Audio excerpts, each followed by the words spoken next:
Alright, ladies and gentlemen, welcome to a Kings of Television review of Once Upon a Time, The Heart of the Truest Believer, Episode 1 of Season 3. But before we get to that review, to the people who haven't seen this show before, I kind of want to go over what happened the past two seasons. So let's start with Season 1. Season 1, basically about how these characters don't know who they really are. They don't know that they're Snow White. They don't know that they're Prince Charming. They don't know that they're Jiminy Cricket. And basically, Season 1 was about Henry and Emma, the basically two main characters of this show, and how they are going to help the town remember who they really are. At the end of Season 1, the really good cliffhanger was that magic came into Storybrooke, which is the town that they were in the real world. Season 2 was all about how they were going to destroy magic. Not Emma and Henry, but Greg and Tamara. They show up pretty early. We get a little bit of history on both of them, and their plan is to destroy magic. They steal Henry at the end of the season, and then they take him through a portal. So Season 2 really had a lot of stuff going into it. It really kind of went over the history of Emma, of Balefire, of all these really important characters, and it really added a lot to the story. Season 1 was an introduction. Season 2 gave you a little more information. And the cliffhanger of Season 2 was that they stole Henry, they went into a portal, and Captain Hook, the Evil Queen, Rumple, Emma, Snow, and Charming all go to save him, and they leave poor, is it Lacey or Belle? I don't know, they all have two names. They leave Belle behind to take over Storybrooke. Belle and I'm sure Red Riding Hood and all that fun stuff. So then we pick up here, and this starts the review, this very first episode, with Hook, Queen, Emma, Snow, and Charming, and Rumple going through the portal to save Henry. Rumple quickly turns into Rumpelstiltskin. I call him Rumple because that's just the easiest way. At the time he was gold, but he quickly turns to the personality of Rumpelstiltskin. He changes into Rumpelstiltskin clothes. He starts acting and behaving like Rumpelstiltskin, and he's in his element here. He's in another place other than Earth or the real world. So you can tell that his character arc is going to be really drastic this season, and it's going to be good. I'm really excited for a Rumpelstiltskin story. He is easily one of my favorite characters in this series. And if you didn't see Season 1 or Season 2, if you don't want to watch the whole season, because Season 1 was a little bit slow, Emma and Snow and Prince Charming, their stories weren't that great to me. But Rumpelstiltskin and the Evil Queen, they are characters. Ooh, they are really good characters. So Rumple tells Emma that this is a place of imagination and that he doesn't believe that the people on the ship have what it takes to rescue Henry. So he is going to go get Henry himself. And there was also a storyline the past couple of episodes in Season 2 about him and Henry being the ending of each other. Either he has to end Henry or Henry ends him. So is he going to save Henry? Is he going to do the good thing? Or is he going to go and kill Henry and be the Dark One forever? That's the basic thing here. It's really hard to tell where they're going with this storyline because it feels like it's a story that's going to be told so far into the future. Throughout this episode, the tension will rise among the crew left behind on Hook's ship. They get attacked by mermaids, and this really brings in the question, is this going to be where Ariel pops up? Obviously, the only real big princess of the Disney characters left to show up, I guess maybe besides the New Orleans themed one, but I still haven't seen that movie, Princess and the Frog. So is Ariel going to be a part of these mermaids? And you got to think, yes. You got to think, okay, this is where she's going to show up. This is where she's going to really be a good character. But was she the one that got captured? During the battle, they fend off the mermaids, and they capture a mermaid, and tensions rise on how to deal with it, and it's really difficult on what they want to do with the mermaid. Do they torture her? Do they let her go and maybe she'll be nice? So you have Snow and Charming really trying to say, let her go, maybe she'll be nice to us, maybe she'll tell us where Henry went. And the Queen and Hook are saying, well, maybe we should torture her. And Emma's just kind of being quiet throughout all of this, and they argue quite a bit. The mermaid blows into a conch shell, and it summons a storm that feeds on the anger, on the arguments of the four polarizing characters of the Queen and Hook and Snow and Charming. And the more they argue, the more this storm gets ferocious, and it will destroy them. And the mermaid does leave you a little bit of a hint about that. So I can't believe I didn't see it. I can't believe I didn't see a lot of things in this episode. I was watching it with not really a reviewer standpoint, but a fan standpoint. I'm a really big fan of the show, so it really caught me by surprise. Some of the moments in this episode.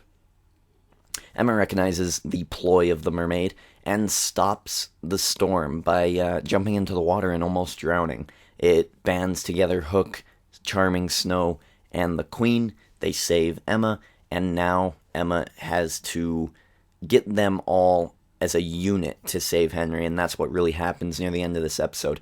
So that storyline is really just there. It was pretty good. It was just about how they were enemies before this episode, and now they're friends. So pretty good. I liked it. It wasn't my favorite part of the episode whatsoever. Neil in this episode survives his gunshot wound at the end of last season and ends up in the Enchanted Forest. He runs into Mulan, Sleeping Beauty, and her prince. He informs Mulan of her fantastic movie. That was great. Yeah, he's like, yeah, they made a movie about you. It was really good. Mulan doesn't know what a movie is, but it was really good. Not a whole lot of story-driven stuff here, just about how he did survive and how he needs to save Emma and his son. He has to go to Rumpel's castle to find a magical item from his father, and they get there to find that Robin Hood has taken over his father's castle, and Robin Hood quickly joins up with Mulan and Neil. Not even a scuffle, not a fight, nothing. He just quickly turns over. So I'm glad they brought Robin Hood back. He looks much, much better than he did. I think he looked a little differently. He didn't look familiar. I didn't find any pictures of it, but yeah, Robin Hood looks much, much better than what I remember him as in Season 2. So they find Rumpel's old staff back when he was just Balefire's father. Neil uses the staff to find a crystal ball, and he finds out that Emma is in Neverland, and that's all they really give you, and that's fine, because I'm not a real big fan of Mulan's character. Robin Hood is something, but, really the main person that I like about that whole group is Balefire, or Neil. He is the one that needs to be featured. So let's get to Henry. Henry, meanwhile, all this is going on, has started his episode with Greg and Tamara. Greg and Tamara are, of course, the baddies who abducted him in Season 2 for an unknown force who wants to destroy magic.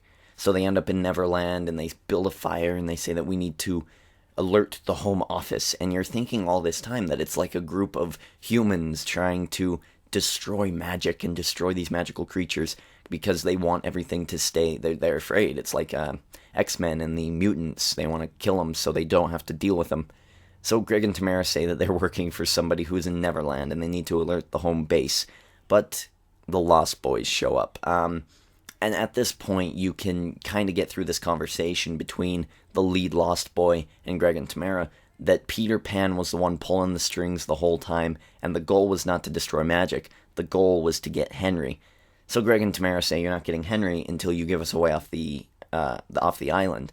And, that's kind of what happens. They don't give him away off the island, and Henry has to run away because Greg and Tamara are attacked. Rumpel would turn up, and you get a little bit from him, so let's go over his story as of right now, and then we'll get back to Henry in just a moment. Rumpel turns up and gets information from Tamara about Henry's whereabouts. Tamara seems extremely sorry. She didn't know, and she just it was almost like Old Yeller, she was begging for forgiveness and mercy, and he takes her heart out and crushes it to dust, much like Graham earlier in Season 1. Okay, so later in the episode, we do get Rumpelstiltskin running into the lead Lost Boy, and they kind of have a standoff, and you can tell that there's history there, and I hope they go over this history, because it seems like it would be really, really interesting. We know that Balefire used to be in Neverland, so maybe Rumpel came to Neverland in hopes of thinking that Balefire landed here, which is what he did do, so maybe there's going to be some backstory to this. So the lead Lost Boy tells Rumpel that he and Peter Pan are still enemies, but he is welcome to the island. Rumpelstiltskin says, no, I'm here to find Henry, and I'm not going to be nice to Peter Pan. And the Lost Boy hands him a doll. Now, something it means something to him, obviously, but we don't really get what that is. And I'm really excited because this is something that they have to explain. They have to explain this in a future episode of why this doll is so important to Rumpelstiltskin. And that means we're going to get a Rumpelstiltskin episode. And I love Rumpelstiltskin episodes. They were my favorite from the past 2 seasons. So Lost Boy hands him the doll, means something to him, and he starts to cry, and then the lead Lost Boy runs away, and Rumpelstiltskin is left there crying. And that's really all we get from Rumpelstiltskin. So from both Neil and Rumpelstiltskin, I feel like we're going to have a lot of story-driven stuff in the next couple of episodes, just to kind of fill in the spots where Emma is trying to find Henry. Okay, so we're back to Henry, and he runs into another Lost Boy who is basically a fugitive Lost Boy. He has stolen pixie dust from Peter Pan, and he is on the run from other Lost Boys. They're chased through the forest to a cliff. Now, the stolen pixie dust, Henry knows because he is a believer. He's read all these fairy tales. He knows that pixie dust can make you fly. So he uses the pixie dust, and the fugitive Lost Boy stole from Peter, and he doesn't believe that it will help them fly. He's tried, it didn't work, and Henry says, no, you just have to believe. So it's kind of a testament to what this episode is about, the heart of the truest believer. And as soon as I read the title of the episode, I was like, oh, it's going to be Henry, because he's the only one who has always, without a doubt, believed that this is it. This is how we're going to do things. You're going to save him. We're going to get away. My family will find me. So he's always the truest believer. So I knew it was going to be Henry the whole time. And this is what the episode was great about. So they escape the Lost Boys using the pixie dust. They start to fly.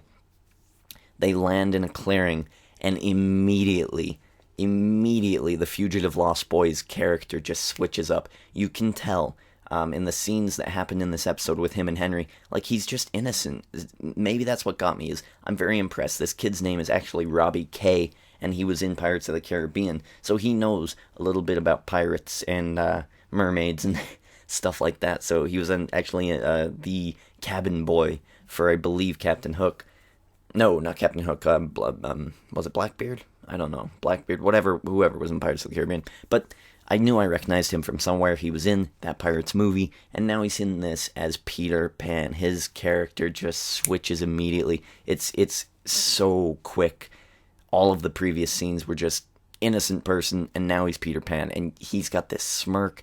Oh, it's amazing. It is amazing. I'm super excited that this kid is Peter Pan, because the way he played this character, it really needs it. Henry, I like the kid, but the actor does not really do much. He's just like, yeah, I can do it. Yeah, okay. Like, there's not a lot of facial expression. I'm not a big fan of his acting, but Peter Pan is really going to elevate this. So Peter Pan is looking for the heart of the truest believer, and he knows that Henry is the truest believer, and he wants the heart of him. And they kind of circle in on him. The Lost Boys appear, and they circle in on him, and that's the end of the episode. What a fantastic episode of Once Upon a Time. This is kind of a long-winded review. I like to explain all of my thoughts about reviews, so that is why it is super long. But there you go. It's really neat. This season has started out so well. I was a little worried because last season, when it was Greg and Tamara and they were working for an unknown force and they were going to destroy magic, it almost felt like Lost again, where they're like, oh, they're going to come and destroy the island. They can't destroy the island. And it was just like a human people. But now that Peter Pan is the one running the strings and he's this young kid who can act brilliantly, it leaves a lot to be desired. We had a lot of questions, like, what is Robin Hood doing with Balefire? What is Peter Pan going to do with the heart of the truest believer? Is Rumpelstiltskin going to go full Rumple and kill Henry? What is Emma and the Queen going to do with their history? You know, so all these questions are really, really good. And that's it. So next week, then, people, enjoy the week that is. Enjoy this review. Like, favorite, comment, subscribe below. There's some links to my playlist of other reviews that I'm currently doing if you watch those shows. And that being said, ladies and gentlemen, Derek the Ginger King for Kings of Television Review, checking out.